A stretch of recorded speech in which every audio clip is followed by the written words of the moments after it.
नमस्कार. आज आपण पद्म पुरस्कार 2026 बघणार आहोत. त्यामध्ये किती जणांना मिळाले तर एकूण 131 जणांना पद्म पुरस्कार मिळालेले आहेत. त्याचं डिवायडेशन बघून घेऊ. तर 5 आहे पद्म विभूषण. पद्मभूषण आहेत एकूण 13 आणि पद्मश्री आहे एकूण 113. हे नीट लक्षात ठेवा डिवायडेशन.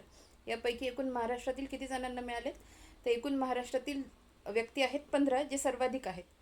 त्याचं डिवायडेशन बघा. जे 5 पद्मविभूषण मिळालेले आहेत त्यापैकी एक महाराष्ट्रीयन आहे. जे 13 पद्मभूषण मिळालेले आहेत त्यापैकी 3 जे आहेत ते कोण आहेत महाराष्ट्रीयन आहेत. आणि जे 113 पद्मश्री मिळालेले आहेत त्यापैकी 11 काय आहेत महाराष्ट्रीयन आहेत. असे झाले एकूण असे एकूण किती झाले महाराष्ट्रातले 15 जण झाले. मागच्या वर्षी 2025ला किती जणांना मिळाले पद्म पुरस्कार तर ह्या वर्षी 131, मागच्या वर्षी 139. ठीक आहे. ह्या वर्षी जसे पद्मभूषण 3 महाराष्ट्रीयन व्यक्तींना मिळाले आहेत तर मागच्या वर्षी पण 3 व्यक्तींनाच मिळाले होते. हे नीट लक्षात ठेवा. मी सोपं करून सांगते आहे.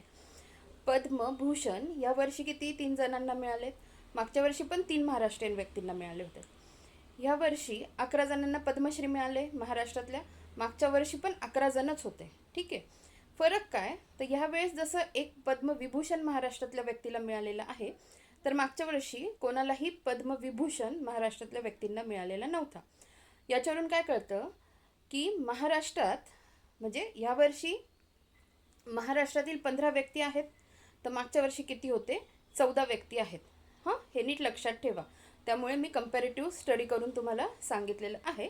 धन्यवाद.